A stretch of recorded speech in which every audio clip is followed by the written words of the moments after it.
454-7006. It's also posted on our radio show page. Now we'd like to welcome our wonderful guest, Bishop James Long. Welcome, Bishop, and how are you doing?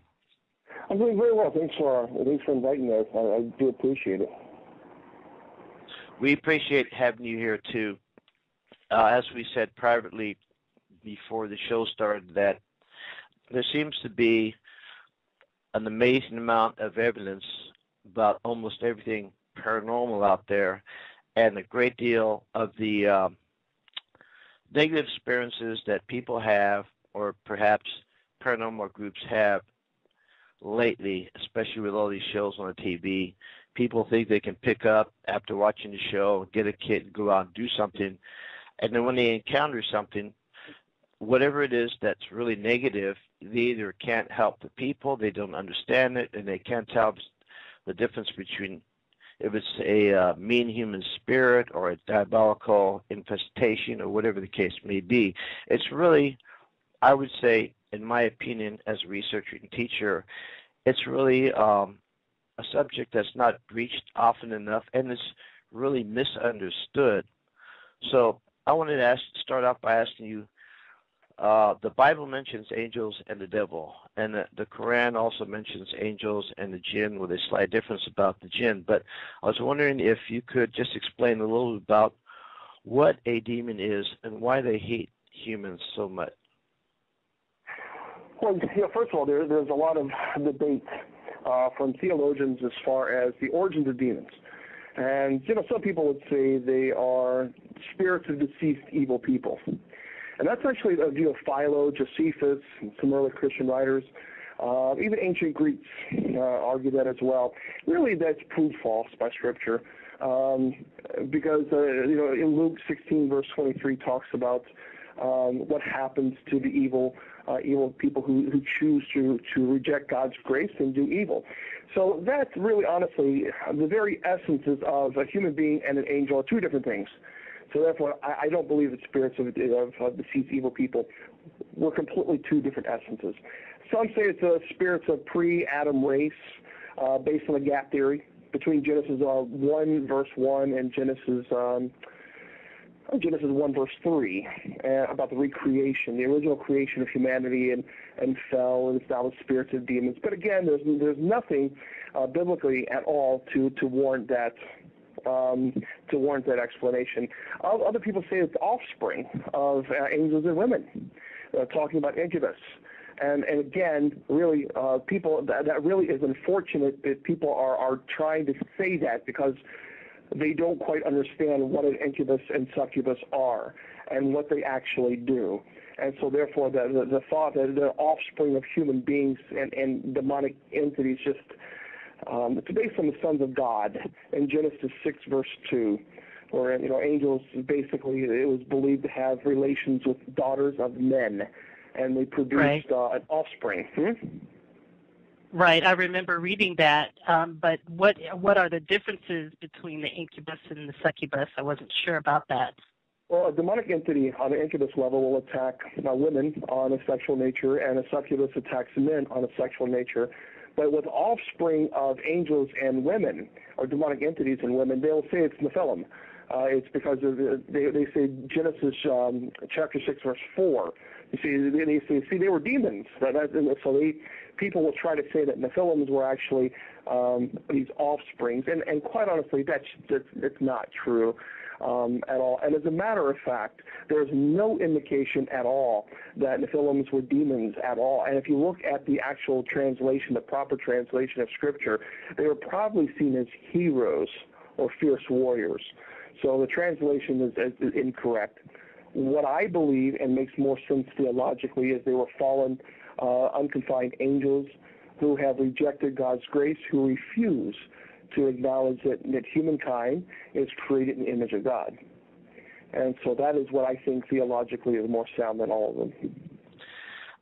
That's very interesting, and I don't mean to get off the track, but since she brought that up, there's a whole cacophony, so to speak, of dark entities which may seem to act different, or people think that it could be an incubus, succubus, a shadow person or something else. In the Muhammad belief, they say that the jinn were made from smokeless fire, and they created and they ruled the earth, and then God created humankind, and God said, I made some superior beings, you should bow to them, and they didn't want to, so now they're against us, but they believe that there's good and bad jinn, and the Jewish people believe in the D book, which is similar in nature to that. So it was really quite confusing, but just not going too far off the track, just coming back to what you're trained for and you've experienced and know. As I said earlier, there seems to be a whole plethora of different types of spirits that some people say that's a shallow person, that's a nasty human being, incubus, succubus, or something else, demonic or whatever. So can you classify them in a category, or are there subcategories? Like, is there, like, in the demonic, for example, like generals and lieutenants and other types of beings that fall under that class? Could you kind of clear that up with us? Yeah, when you're talking, first of all, when you're talking about jinn, it is believed, obviously, with the Muslim faith, that they do exist and that they are created by Allah to, of course, do good and do evil. And so, therefore, jinns, there are many Muslims who believe that not all jinns are evil. And so, however, when we're talking about demonic entities, fallen angels who have rejected God's grace, we're talking about entities who wish harm to the very people that God created. We're created in the image of God.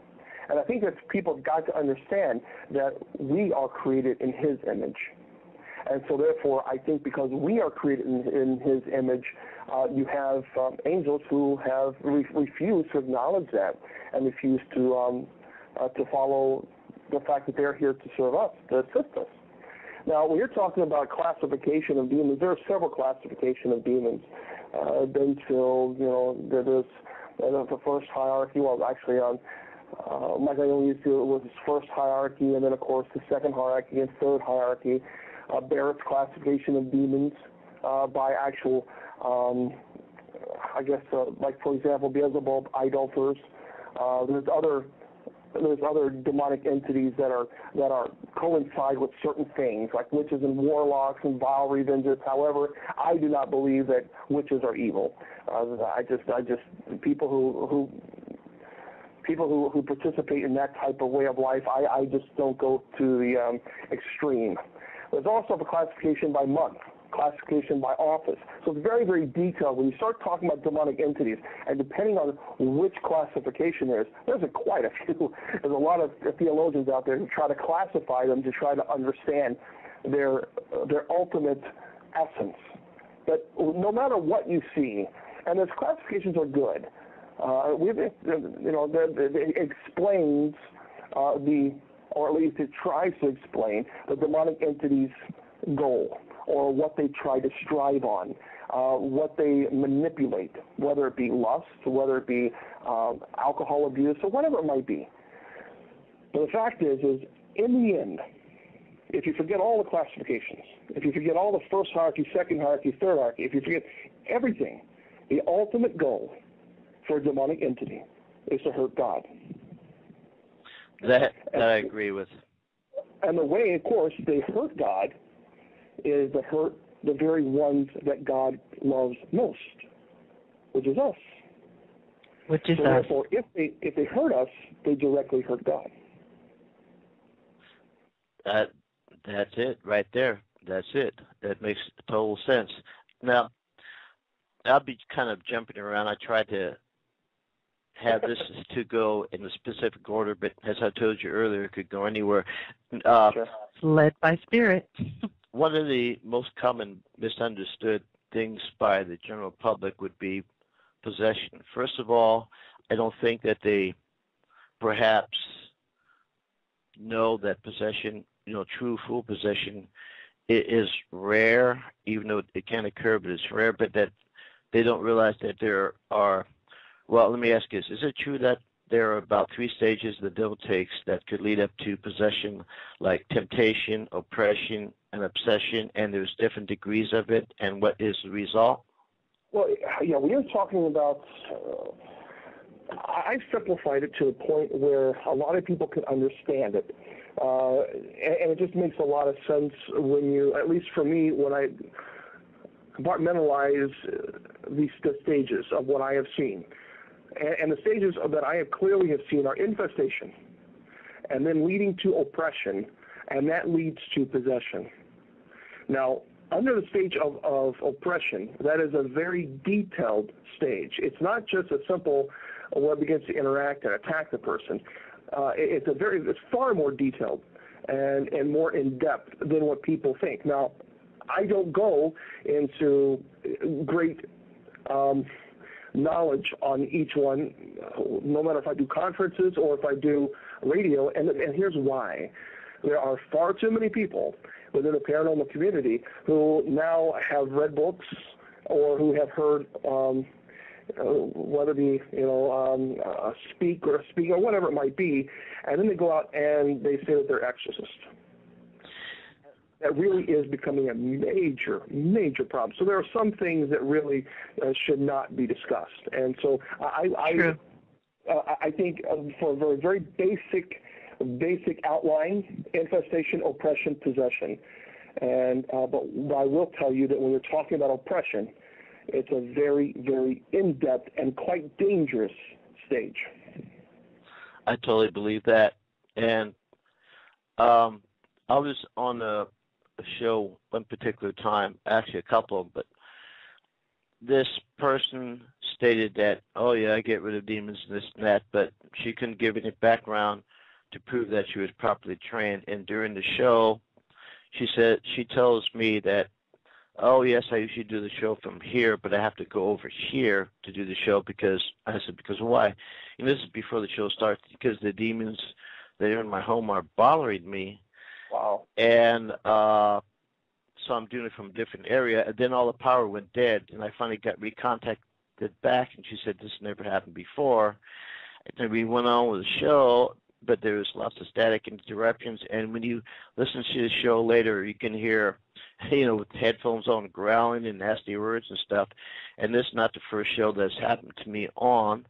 And I'm just saying that, as we discussed earlier, whenever the rare times that I've tried to do something with a show or somebody's told me about they're doing research or going to teach or whatever about it, they seem to get messed with these outside influences.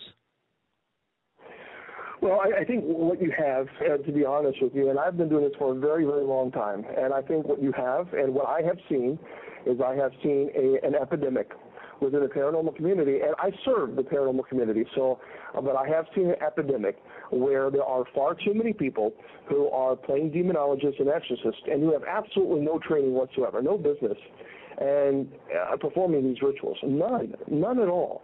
And yet they're doing it. Here's what bothers me about this.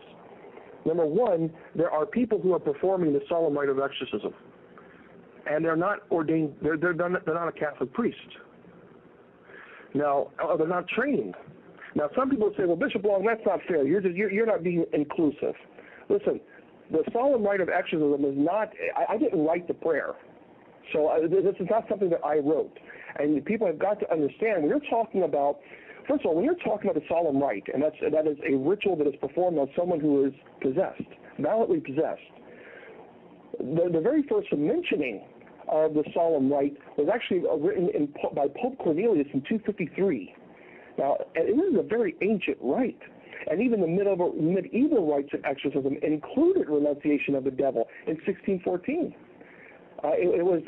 It's such an ancient ritual, and the rubrics, the rules of the rite, not rules that I wrote, but rules of the rite state that if you are not a Catholic priest, validly ordained and trained, you have no business even reading this ritual. And wow. It says. And additionally, in 1614, didn't they state that under the authority of the bishop, permission must be gained, otherwise you cannot do it? Actually, the first form rite of exorcism was written in 1614.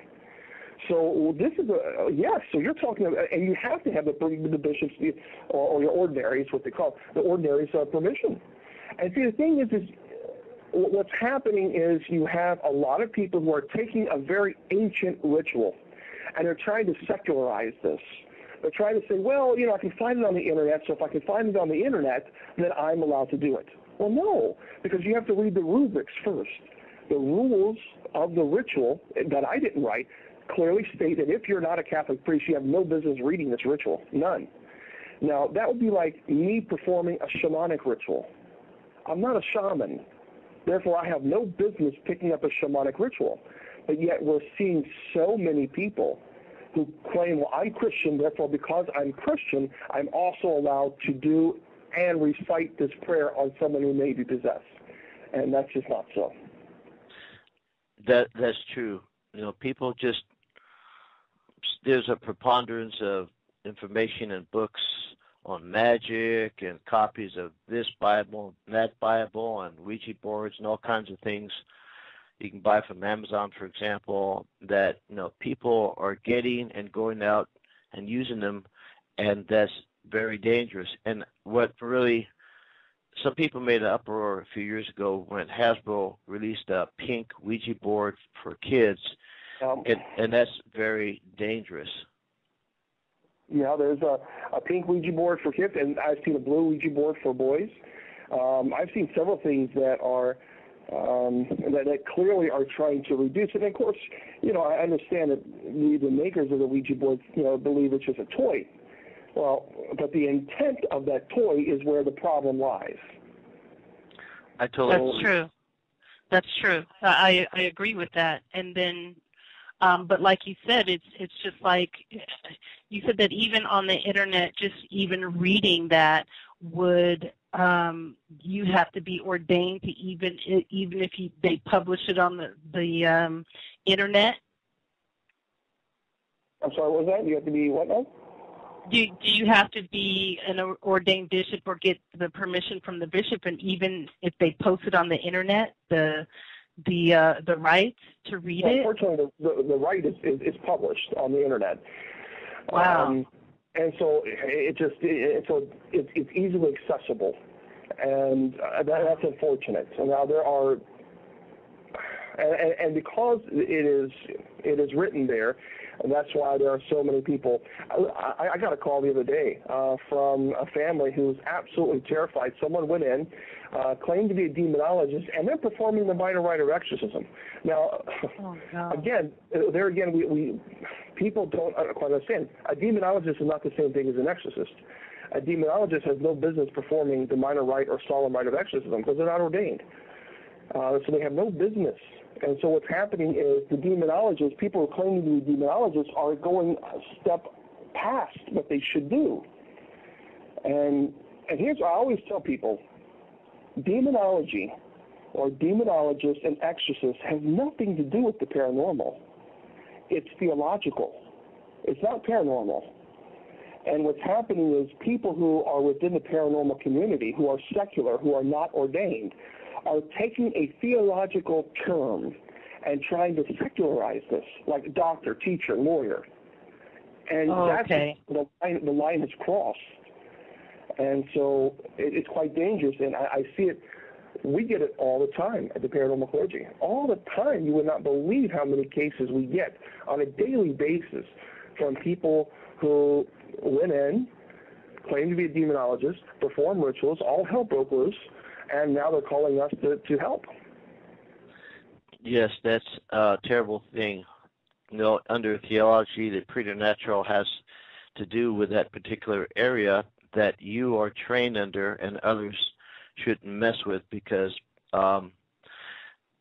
it took hundreds of years for the Catholic Church to understand it, to experience in theology and many things. Is there any particular advice you'd have to anybody that thinks that they can learn something that's not trained like you are? For example, how can we tell people don't mess with this? What type of advice do you have, if any? Here's what I find absolutely fascinating, and that's a great question. People ask me this question all the time, and this is what I always tell them. I say, are you afraid of great white sharks? I am. I am.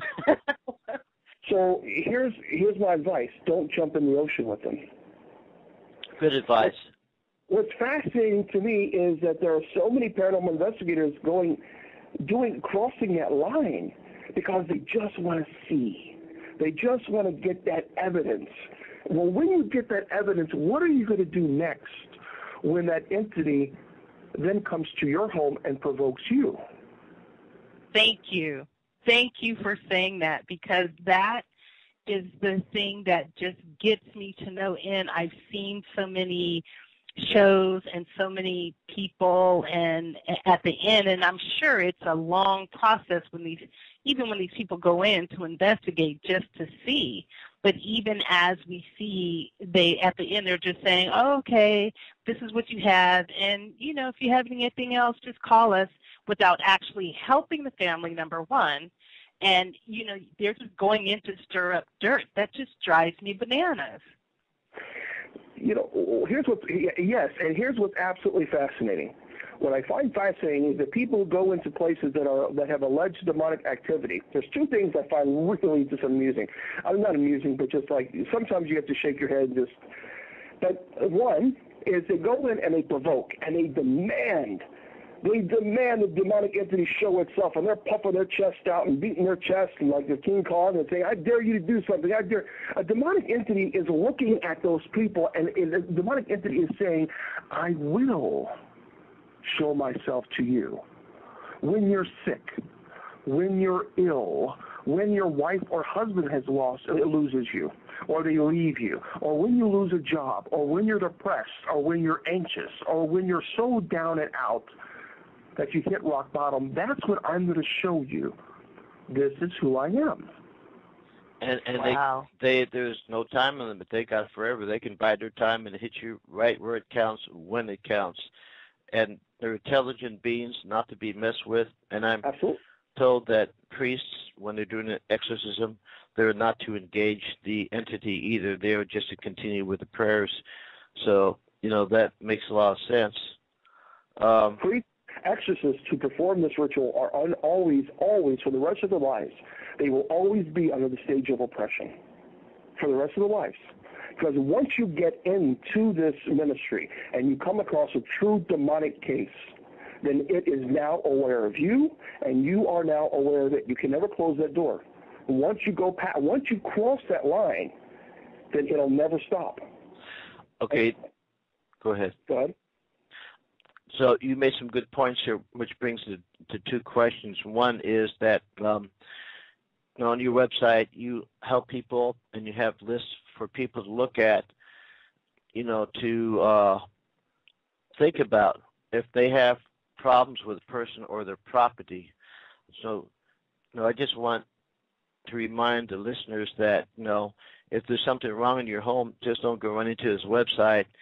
Look at some facts, questions, and answers first, because I'm saying probably, 99 out of 100 cases are not demonic, and at a great part, maybe 10% could be a haunting, and maybe that rare 1% could be either a demonic infestation or a possession or something of that nature, because they're truly, those types of happenings are rare. And you can tell me by how many, which you mentioned earlier, actual exorcisms you've done, shows you of the thousands of people who contact you how truly rare it really is. So for people to check it out before they contact you. Well, absolutely. I've been doing this for roughly publicly about 13 years now. And we get emails every single day from a Facebook, because I have several Facebook accounts for the church and for the paranormal clergy, and the emails and my personal email, that's gotten out. But anyway, we get so many emails from people. And I got to tell you, the amount of emails that we get, it's so overwhelming. It's so overwhelming. I have 2 administrators for the paranormal clergy. That's how much help is needed, because there's so much. And Kat Lang and Rich Valdez, who do an absolute beautiful job as administrators for the paranormal clergy, they have a long time experience within the paranormal. So they're administrators, and they sift through all the emails, And if the emails, they do their investigation preliminaries, and if the case warrants the paranormal clergy affiliate's attention, then they will post that case in our private group, and then our team goes out and starts investigating. But I performed 26 exorcisms on people who were validly possessed. Now, we're not talking about people who are screaming and carrying on and acting like a fish out of water. We're talking about really true, valid possession. And so I always tell people, when someone claims that they are possessed, or if they have a demonic infestation in their home, there's one of four things going on. The person claiming to be possessed or have a demonic in their home, they're lying so they can get attention, or they truly believe that they're possessed or have a demonic entity in their home, but the paranormal activity can be explained. Or the person has a mental illness. And finally, the last possible option is a person is telling you the truth. Now, I always warn paranormal investigators, you need to pay very close attention to number 3 and number 4. The person has a mental illness, or they're telling you the truth. Because if you walk into a home where someone is telling you the truth, then you better darn well be ready to take care of whatever's in there.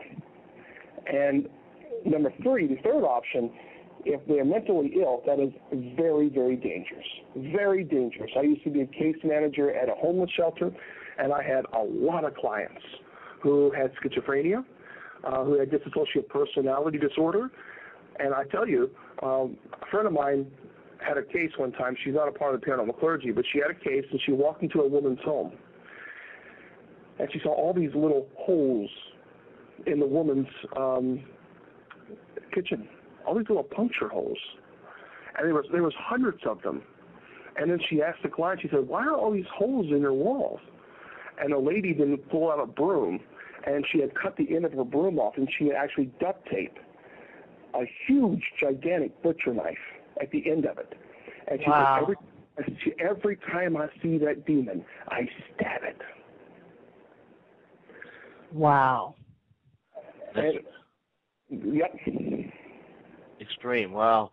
So, no, like the case of The Exorcist in around 1973 or so, where it's not really a female, they made the movie, and it was a male and books written on it with a doctor, with Father Bolden and Halloran Sure. and other crew.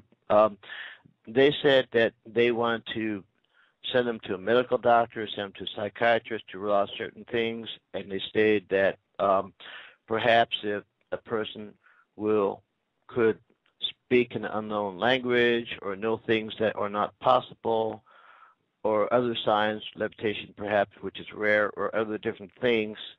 Are there different signs that an exorcist would look for once they decide that perhaps this person may or may not be possessed? Yeah, and when you're talking about several of the signs, certainly when you walk into a place where someone is validly possessed, there is a presence, no question. No, there's no guessing. You don't have to guess if a demonic entity is actually present. You absolutely know. There is no question about it. The overwhelming feeling of oppression is quite heavy. And then you have other stages, which I will not describe those stages of an exorcism. But I will tell you this: there are absolutely signs to know if someone is dealing with a mental illness versus if someone is truly possessed. I mean, a person who's mentally ill will not have knowledge of future events or hidden things. So an exorcist will do things privately that no one else will know. The exorcist is beginning to provoke. Not provoking by, come on, demon, show yourself, I dare you, but provocation through prayer. And quite often the demonic entity will begin to mimic or make fun of or become very aggressive when no one else knows what the exorcist is doing, but the demonic entity will know. The possessed will have superhuman strength. They will absolutely speak in unknown or strange languages. For example, if I begin to speak the Our Father in Aramaic, I begin to speak it, it will actually speak the Our Father backwards in Aramaic. So I don't know how to speak the Our Father backwards in Aramaic. I wouldn't even know where to begin to do that. But it will. That's amazing. And people that are purportedly possessed, have mental problems, may go around saying that they are, when in fact the actual possessed person may not be sure what's going on because the demonic entities do not want to be discovered, so they try to, keep it hidden as much as possible until if there's an actual, exorcism going on when they can't help but be discovered. Is there any truth to that? Yes, and when we're talking about the stages of an exorcism, that's the stages that I won't go into, because as an exorcist we'll know which stage that they are actually in during an exorcism.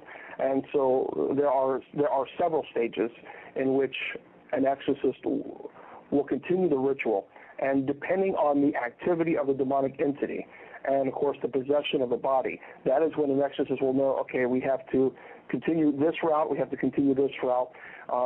But again, I don't make those known, obviously, because, as I stated earlier, unfortunately, there's a lot of people imitating that they shouldn't. But there's one thing that they would certainly, a possessed person I have seen is smells. The smell of usually rotten flesh. I used to be a chaplain for a police department here locally, and when someone passes away, they've been passed for a long time.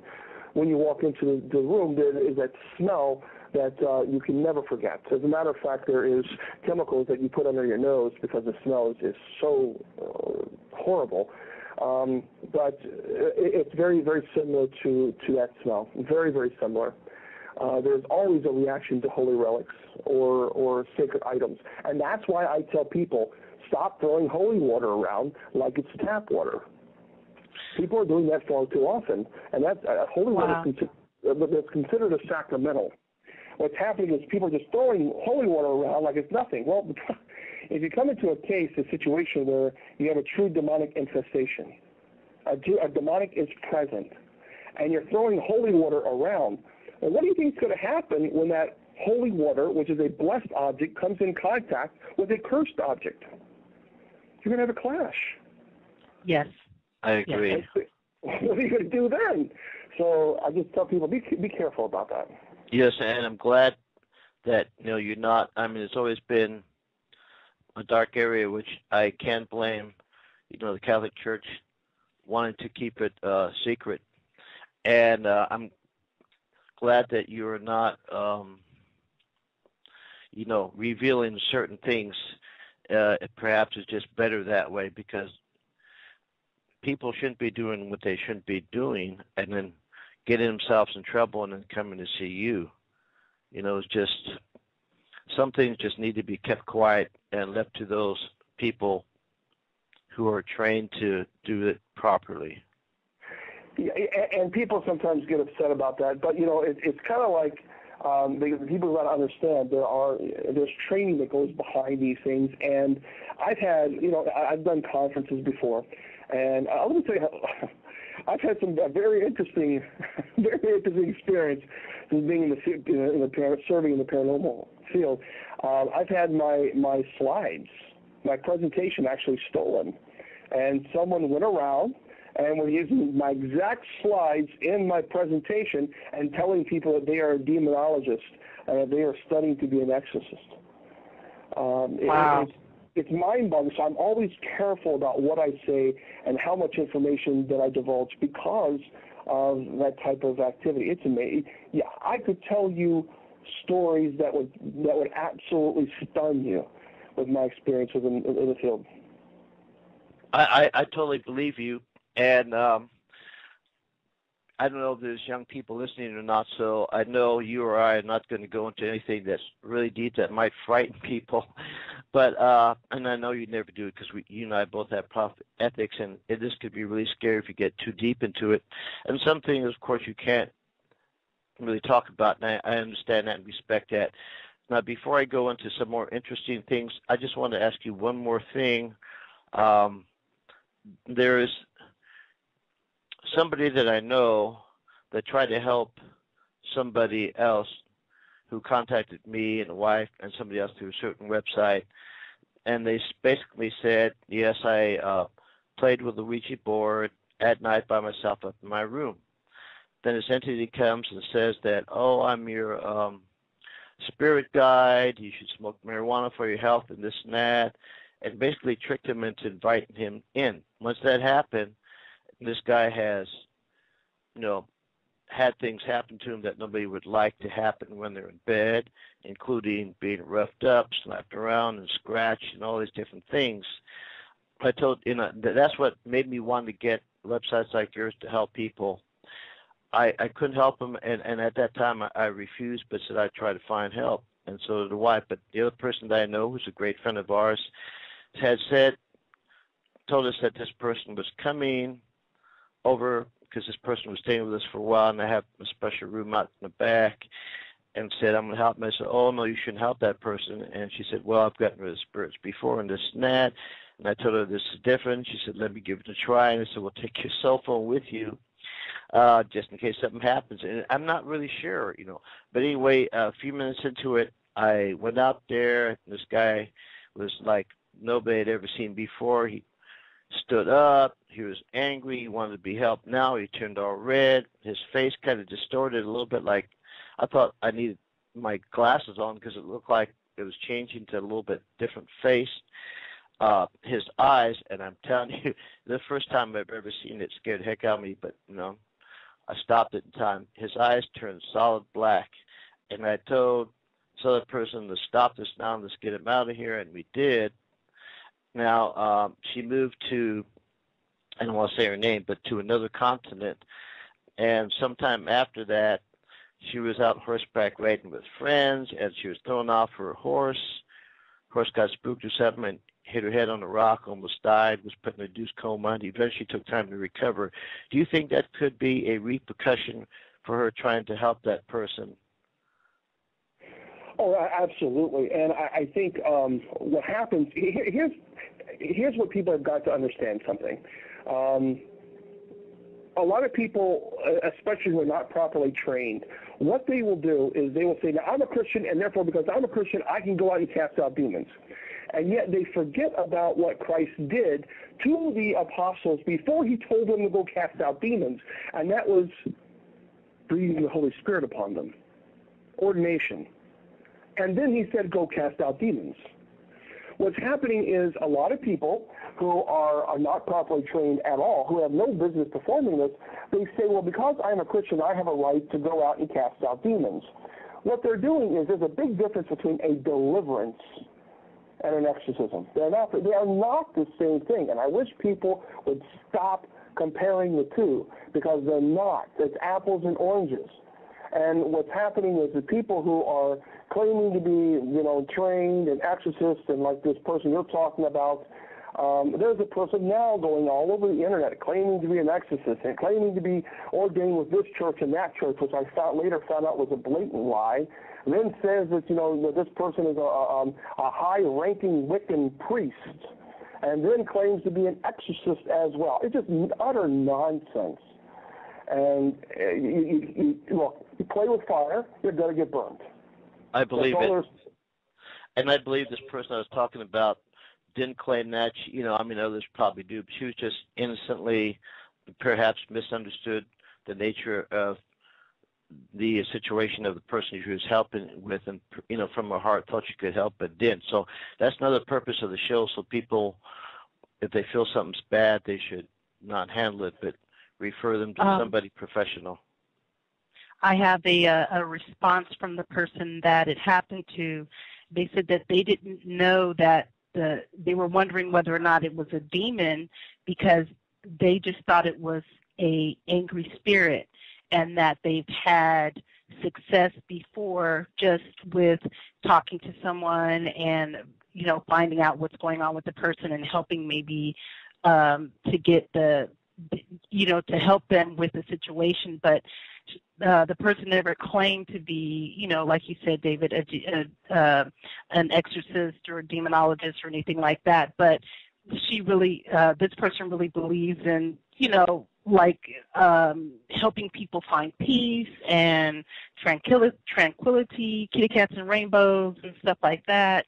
And she's very angel-based. So that's why, when you're called to, talk to people about angels, when you're called to talk to people about, the positive things in life. It was just that she was called to do that. So she was not sure. That's why I'm glad that we're having the show so we could know the difference, Well, but she was not sure if it was a demon or she just thought it was just an angry spirit. There's an old thing that I was taught when I was in the seminary, and the old thing is brilliant. And there was an old monk who taught us this, and he says, "You never act with a doubtful conscience, because you may allow an evil to occur."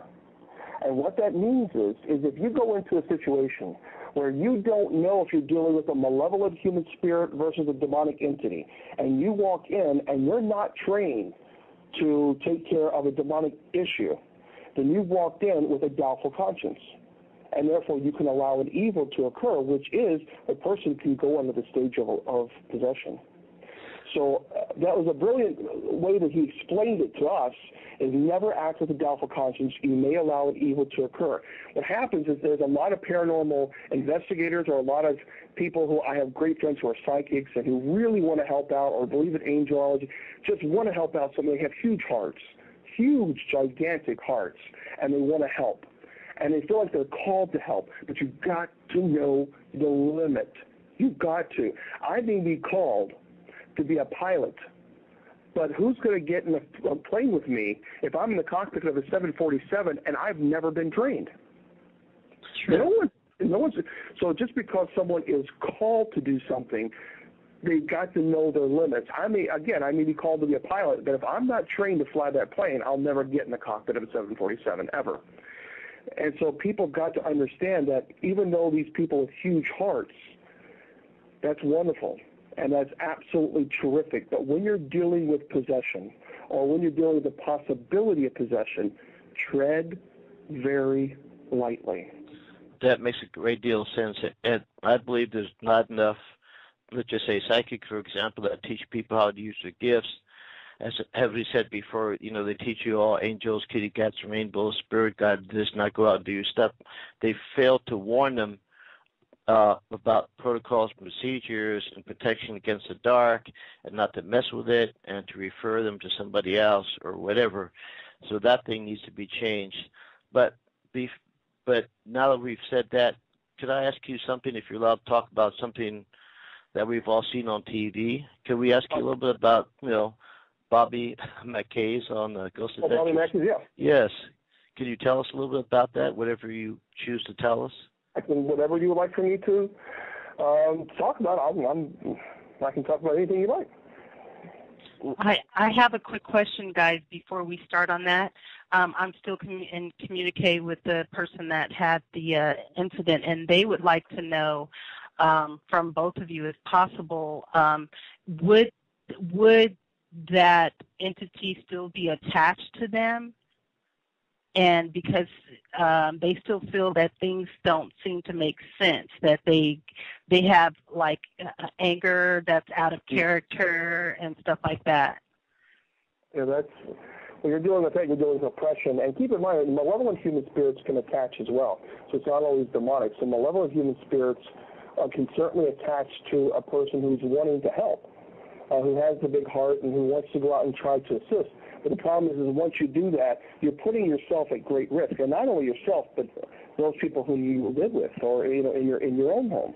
And so what happens is attachments are very, very, they occur quite easily, especially in malevolent human spirit cases, where it'll attach to you, and then you go into the stage of oppression where you clearly know that we're talking about not demonic, but let's say malevolent human spirit, where it actually interacts with, as many people say, your energy, or basically very short-tempered, incredibly short-tempered, almost isolating yourself from all your family members and friends, to a point where you want nothing to do with anybody, and even thoughts, horrible thoughts that are coming into your head that you know are not your thoughts.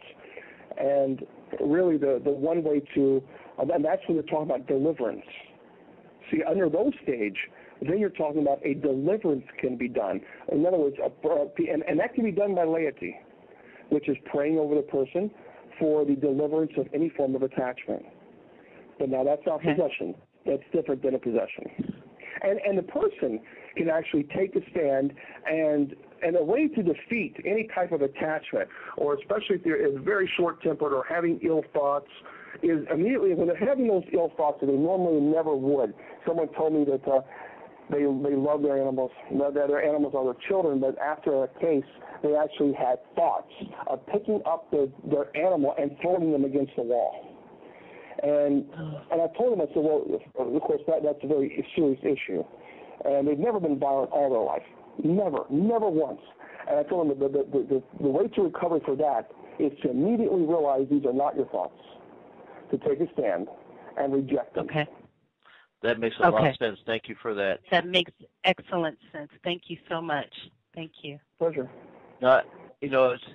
We have about 9 minutes left. I'm kind of torn between asking you about Bobby McKay's or some interesting case, with only the details that you wish to disclose, of course, about that either fascinated or shocked you or you wanted to I can do both very quickly. I can do both and make you happy. How's that? Okay, that's great. I will say this: Bobby Mackey's I've done Bobby Mackey's several episodes with the Aggressive Interest Game guys, and they're great guys. They're very, very fantastic guys. And I will tell you this: Zach had been going through pure hell, absolute pure hell in his home. And I talked to Zach. I asked him to go public with some things that are occurring in his home, and he did, to let people know that there are consequences for his actions. Now, I have been working with Zach, and so far he seems to be doing much, much better. I will tell you that everything that they found at Bobby Mackey's was 100% legitimate. I no question. I would never listen. I'm not paid by Ghost Adventures, so I don't get paid for this ministry. So it's 100% free. So there's no real benefit for me to lie at all, zero, because there's no financial benefit. There's nothing. And so I will only tell the truth, and I will tell you that 100%, without question, without doubt, I can verify, I can vouch for the activity that we captured at Bobby Mackey's. There were things that they did not put in there because it was so sensitive material that was discovered through EVP work and disembodied voice, that it was too personal to the guys. That's all I'll say about that. It became a very personal attack, and even to the point where Zach went down. And so I will absolutely vouch, because I even have my personal EVPs, and the EVPs were very, very aggressive, incredibly aggressive. And a quick story about this. Actually, after we did the minor rite of exorcism on the Bobby Mackey's, a group called us 2 weeks later and was very angry with me because no activity was occurring there. Because they went to do an investigation, wow. And they got angry and they started posting all over the internet how they are so upset. And I was like, you got to be kidding me! It's like you're complaining that a great white shark didn't bite you. Amazing. And I will tell you a case that will always be with me for the rest of my life. She was a 68-year-old woman. She was like her grandmother. She was the most wonderful human being in the world. I loved her so much. But she was going through absolute pure hell. This was an incubus case, and when I got involved with her, kind of both orifices, I was in her private regions were ripped apart. They were literally ripped. And so she was in the hospital under doctor's care, and she was admitted. And because this thing was constantly attacking her on a sexual nature. We actually have a video of her sleeping on the bed, and the bed sheets rise, and they come down, and they rise real high, and they come back down, and she begins to scream because it's attacking her sexually. It would attack her so violently that she crashed her car. She could not drive anymore. She said it completely stopped driving. It would literally pinch her very violently in her private regions. And so we worked with her and worked with her, and finally, about a year, she was free from all this activity, but, she passed away. But she lived a year without being attacked. And it was a very violent, vicious attack. That is really the worst of the worst. That's amazing. This is real. It's been documented not just in recent times, but for centuries, and by very credible people. And some people that play around with it in the wrong way, isn't it true that depending on how deep the entity might be in a possessed person, to the point of maybe fully possessed or for a long time, which I know is rare, is it true that some people just, can't be exorcised, it's too late, or could they die from it? Could you just touch on that a little bit? The possibility of a person expiring in full possession is absolutely very high, because the demonic entity will not allow substance of life to enter the body, which is food and water. And so often the person who is in full possession never gets relief from the possessed state, and therefore they die primarily from dehydration, malnutrition. And so that's different than transient possession, where the demonic entity enters and leaves the body at will.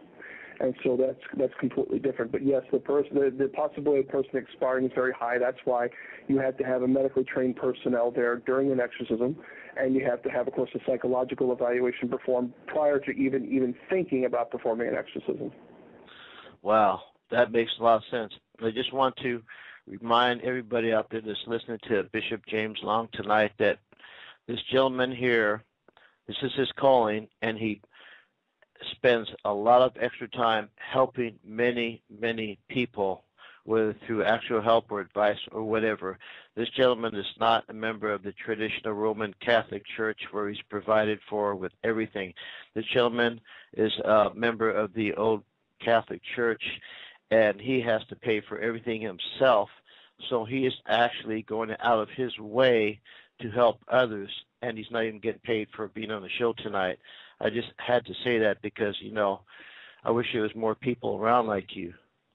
I really appreciate that very much. I do, and I just keep doing what I do, and I'm very passionate about this. And I will tell you this quickly: I have a lot of education behind me, and I'll tell you, I spend about 60 hours a week on this every week. And if I did not know for a fact possession occurred, I'd be doing something else with my time. But it's a passion, it's a calling, and the only thing that I can do is answer the call and keep serving. And that's what I'm here for. Well, thank you very much, Bishop. I appreciate that. Now we're getting short on time, so now it's my time to ask you not only to say whatever if you wanted to say that you didn't have the opportunity to previously on the show, and is there any events or any announcements you'd like to make as well? I am going to be doing an actual class on demonology. It's a very, very in-depth 2-hour class on possession and demonology, and that's actually on my Facebook page. I'll be posting it up, and that's on facebook.com/paranormal clergy. And so that's going to be probably one of the most in-depth classes that I've done in a very long time. Great. That's good. At least you're giving somebody an education, and I know they'll be trained properly. Absolutely. And go to Mid-South. Go to Mid-South Conference in Louisville, Kentucky.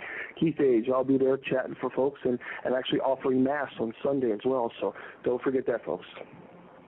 That's good. Now, at Mid-South, what kind of events could people expect to participate in once they attend that? Well, there's all kinds of speakers. There's vendors. It's August 2nd to the 4th. It's in Louisville, Kentucky. They go to LouisvilleGHS.com. LouisvilleGHS.com. They can find all kinds of information there. I mean, it's tons of information. A lot of fun. It's in Louisville, and I'll be giving a speech there, too. Thank you, Bishop.